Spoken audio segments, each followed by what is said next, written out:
Le vaillant petit tailleur. Par un beau matin d'été, un petit tailleur assis sur sa table et de fort bonne humeur, cousait de tout son cœur. Arrive dans la rue une paysanne qui crie « Bonne confiture à vendre, bonne confiture à vendre !» Le petit tailleur entendit ces paroles avec plaisir. Il passa sa tête délicate par la fenêtre et dit « Venez ici, chère madame, c'est ici qu'on vous débarrassera de votre marchandise. » La femme grimpa les 3 marches avec son lourd panier et le tailleur lui fit déballer tous ses pots. Il les examina, les tint en l'air, les renifla et finalement déclara « Cette confiture me semble bonne. Pesez-moi donc une demi-once, chère madame. Même si on a un quart de livre, ça ne fera rien. » La femme, qui avait espéré trouver un bon client, lui donna ce qu'il demandait, mais s'en alla bien fâchée et en grognant.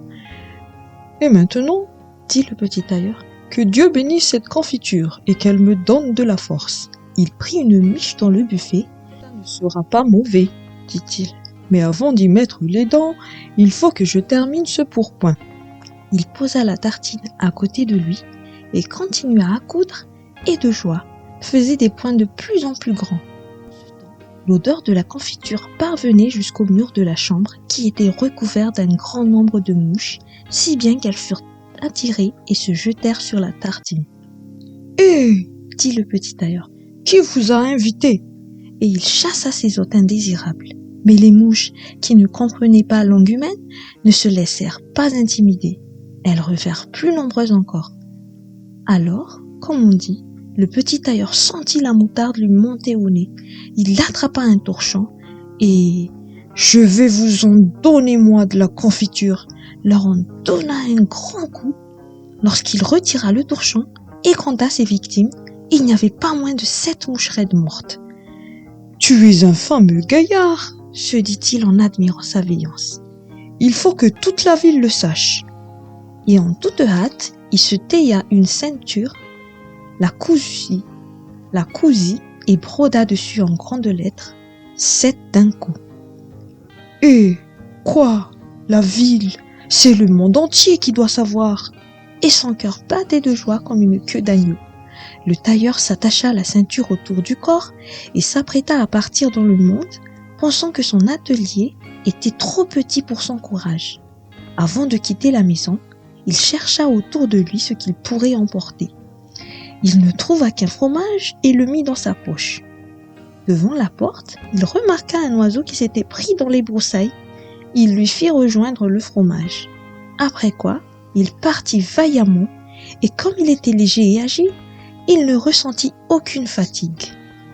Le chemin le conduisit sur une montagne et lorsqu'il en eut escaladé le plus haut sommet, il y vit un géant qui regardait tranquillement le paysage. Le petit tailleur s'approcha bravement de lui et l'apostropha. « Bonjour, camarade. Alors tu es assis là et tu admires le vaste monde. C'est justement là que je vais pour y faire mes preuves. Ça te dirait de venir avec moi ?» Le géant examina le tailleur d'un air méprisant et dit « Gredin, triste individu !»« Tu crois ça ?» répondit le tailleur en dégrafant son manteau et en montrant sa ceinture au géant. « Regarde là, quel homme je suis !» Le géant lut « 7 d'un coup !» S'imagina qu'il s'agissait là d'hommes que le tailleur avait tués et commença à avoir un peu de respect pour le petit homme. Mais il voulait d'abord l'éprouver. Il prit une pierre dans sa main et le serra si fort qu'il en coula de l'eau. « Fais-en autant, dit-il, si tu as la force. »« C'est tout ?» demanda le petit tailleur. « Un jeu d'enfant !» Il plongea la main dans sa poche, en sortit le fromage et le pressa si fort qu'il en coula du jus. « dit-il, c'était un peu mieux. » Il ne savait que dire, il n'arrivait pas à croire le petit homme. Il prit une pierre et la lança si haut qu'on ne pouvait presque plus la voir. « Alors, avortons, faisons autant. »« Fais, dit le tailleur. »« Mais la pierre est retombée par terre. Je vais t'en lancer une qui ne reviendra pas. » Il prit l'oiseau dans sa poche et le lança en l'air. Heureux d'être libre, l'oiseau monta vers le ciel et ne revint pas. « Que dis-tu de ça, camarade ?» demanda le tailleur. Tu sais lancer, Dit le géant. mais on va voir maintenant si tu es capable de porter une charge normale. Il conduisit le petit tailleur auprès d'un énorme chêne qui était tombé par terre et dit « Si tu es assez fort, aide-moi à sortir cet arbre de la forêt. »« Volontiers, » répondit le petit homme. « Prends le tronc sur ton épaule, je porterai les branches. Et la ramure, c'est ça le plus lourd. » Le géant prit le tronc sur son épaule, le tailleur s'assit sur une branche, et le géant, qui ne pouvait se retourner, dut porter l'arbre entier avec le tailleur par-dessus le marché. Celui-ci était tout joyeux et d'excellente humeur. Il sifflait la chanson. « 3 tailleurs chevauchés hors de la ville. » Comme si le fait de porter cet arbre eût été un jeu d'enfant. Lorsque le géant eut porté l'arbre pendant quelque temps, il n'en pouvait plus et il s'écria « Écoute, il faut que je le laisse tomber. » Le tailleur sauta en vitesse au bas de sa branche et dit au géant « Tu es si grand et tu ne peux même pas porter l'arbre. » Ensemble, ils poursuivirent leur chemin. Comme ils passaient sous un cerisier, le géant attrapa le faîte de l'arbre, d'où pendaient les fruits les plus mûrs, le mit dans la main du tailleur et l'invita à manger.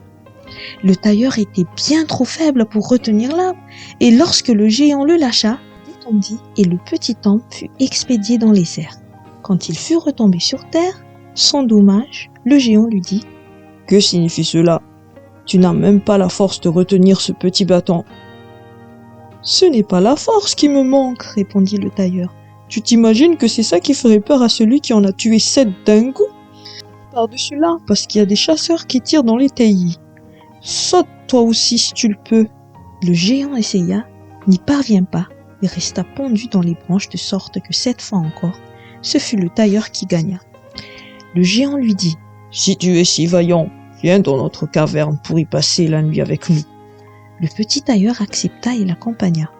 Lorsqu'ils arrivèrent dans la grotte, les autres géants étaient tous assis autour du feu, et chacun d'entre eux tenait à la main un monstrueux rôti auquel il mordait.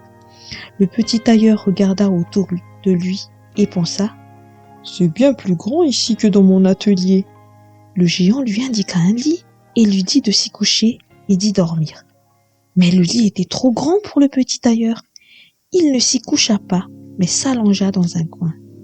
Quand il fut minuit et que le géant pensa que le tailleur dormait profondément, il prit une barre de fer et d'un seul coup brisa le lit, croyant avoir donné le coup de grâce au rase-motte. Au matin, les géants s'en allèrent dans la forêt. Ils avaient complètement oublié le tailleur. Et le voilà qui s'avançait tout joyeux et plein de témérité. Les géants prirent peur, craignirent qu'il ne les tuât tous et s'enfuirent en toute hâte. Le petit tailleur poursuivit son chemin au hasard. Après avoir longtemps voyagé, il arriva dans la cour d'un palais royal. Et comme il était fatigué, il se coucha et s'endormit. Pendant qu'il était là, des gens s'approchèrent, qui lurent sur sa ceinture 7 d'un coup. « Hé !» dirent-ils, « que vient faire ce foudre de guerre dans notre paix ? Ce doit être un puissant seigneur. » Ils allèrent le dire au roi, pensant que si la guerre éclatait, ce sera là un homme utile et important qu'il ne fallait laisser repartir à aucun prix.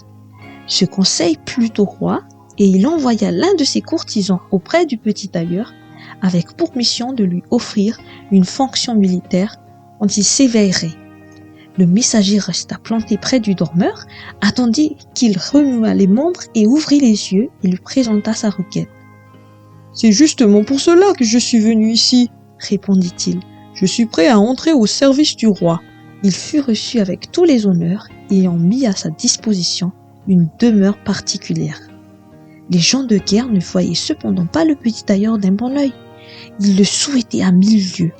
« Qu'est-ce que ça va donner ?» disaient-ils entre eux. « Si nous nous prenons de querelle avec lui et qu'il frappe, il y en aura 7 à chaque fois qui tomberont. Aucune de nous ne se tirera d'affaire. » Ils décidèrent donc de se rendre tous auprès du roi et demandèrent à quitter son service. « Nous ne sommes pas faits, dirent-ils, pour rester à côté d'un homme qui en abat 7 d'un coup. » Le roi était triste de perdre à cause d'un seul des meilleurs serviteurs. Il aurait souhaité ne l'avoir jamais vu et aurait bien voulu qu'il repartît. Mais il n'osait pas lui donner son congé, parce qu'il aurait pu le tuer, lui et tout son monde, et prendre sa place sur le trône. Il hésita longtemps. Finalement, il eut une idée. Il fit dire au petit tailleur que parce qu'il était un si grand foudre de guerre, il voulait bien lui faire une proposition. Dans une forêt de son pays, habitaient 2 géants qui causaient de gros ravages, pillaient, tuaient, mettaient tout à feu et à sang. Personne ne pouvait les approcher sans mettre sa vie en péril. S'il les vainquait et qu'il les tua, il lui donnerait sa fille unique en mariage et la moitié de son royaume en dot. Le cavalier l'accompagnerait et lui prêterait secours. Voilà qui convient à un homme comme moi, Songea le petit tailleur. Une jolie princesse et la moitié d'un royaume, ça ne se trouve pas tous les jours. Oui, fut donc sa réponse. Je viendrai bien à bout des géants et je n'ai pas besoin de 100 cavaliers. Celui qui en tue 7 d'un coup n'a rien à craindre quand il n'y en a que 2. Le petit tailleur prit la route et les 100 cavaliers le suivaient. Quand il arriva à l'orée de la forêt, il dit à ses compagnons : « Restez ici, bien tout seul à bout des géants. » Il s'enfonça dans la forêt en regardant à droite et à gauche. Au bout d'un moment, il aperçut les 2 géants. Ils étaient couchés sous un arbre et dormaient en ronflant si fort que les branches en bougeaient. Pas paresseux, le petit tailleur remplit ses poches de cailloux et grimpa dans l'arbre. Quand il fit un mi-hauteur, il se glissa le long d'une branche, trouvée exactement au-dessus des dormeurs et fit tomber sur la poitrine de l'un des géants une pierre après l'autre. Longtemps, le géant ne sentit rien. Finalement, il se réveilla, secoua son compagnon et lui dit : « Pourquoi me frappes-tu ? » ?»« Tu rêves, » répondit l'autre. « Je ne te frappe pas. » Ils se mirent à dormir. Alors le petit tailleur jeta un caillou sur le second des géants. « Qu'est-ce que c'est ? » cria-t-il. « Pourquoi me frappes-tu ? » ?»« Je ne te frappe pas, » répondit le premier en grognant. Ils se querellèrent un instant, mais, comme ils étaient fatigués, ils cessèrent et se rendormirent. Le petit tailleur recommença son jeu, choisit une grosse pierre et la lança avec force sur la poitrine du premier géant. « C'est trop fort !» s'écria celui-ci. Il bondit comme un fou et jeta son compagnon contre l'arbre si fort que celui-ci en fut ébranlé. Le second lui rendit la monnaie de sa pièce et ils entrèrent dans une telle colère qu'ils arrachaient des arbres pour s'en frapper l'un l'autre. À la fin, ils tombèrent tous 2 morts sur le sol. Le petit tailleur regagna alors la terre ferme. « Une chance qu'il n'ait pas arraché l'arbre sur lequel j'étais perché. Il aurait fallu que je saute sur un autre comme un écureuil.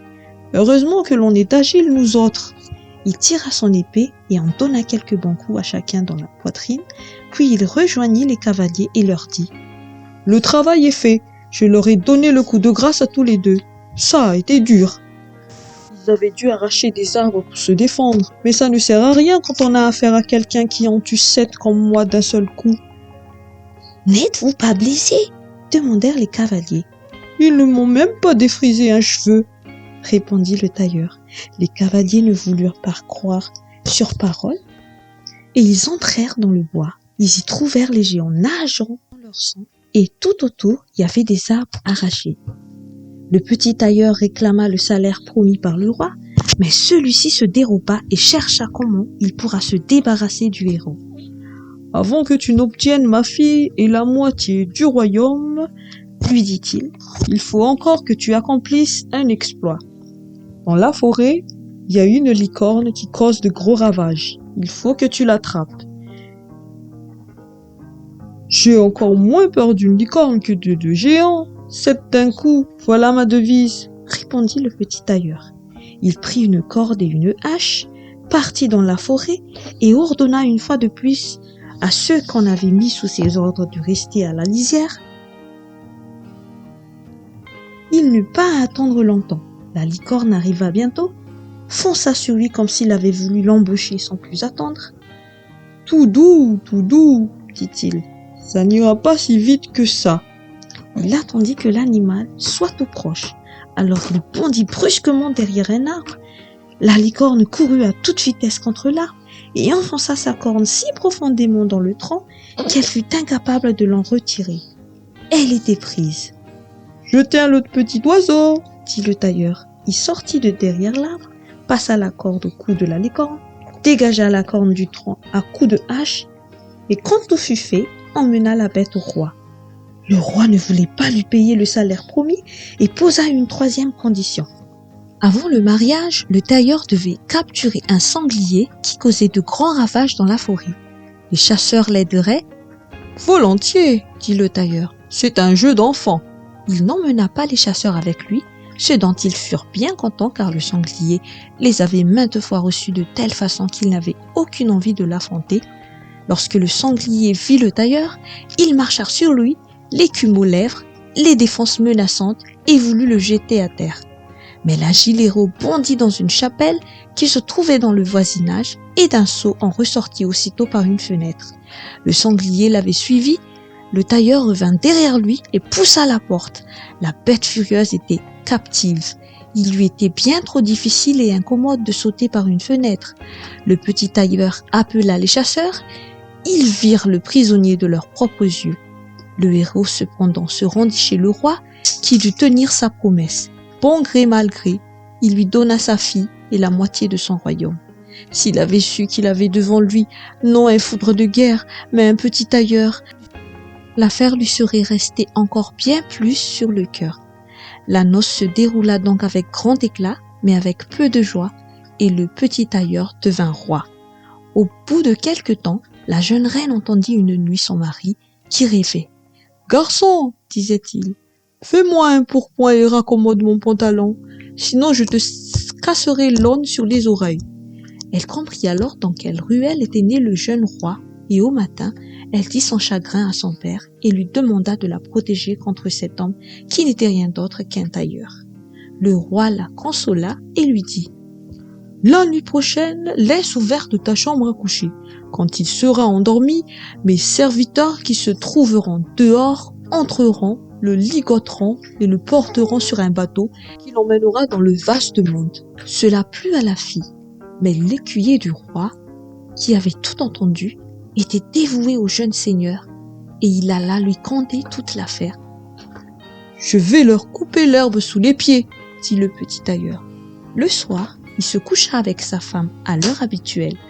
Quand elle le crut endormi, elle se leva, ouvrit la porte et se recoucha. Le petit tailleur qui faisait semblant de dormir se mit à crier très fort. « Garçon, fais-moi un pourpoint et raccommode mon pantalon. Sinon je te casse l'aune sur les oreilles. J'en ai abattu 7 d'un coup.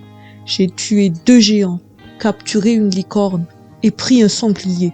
Et je devrais avoir peur de ceux qui se trouvent dehors devant la chambre. » Lorsque ceux-ci entendirent ces paroles, ils furent saisis d'une grande peur.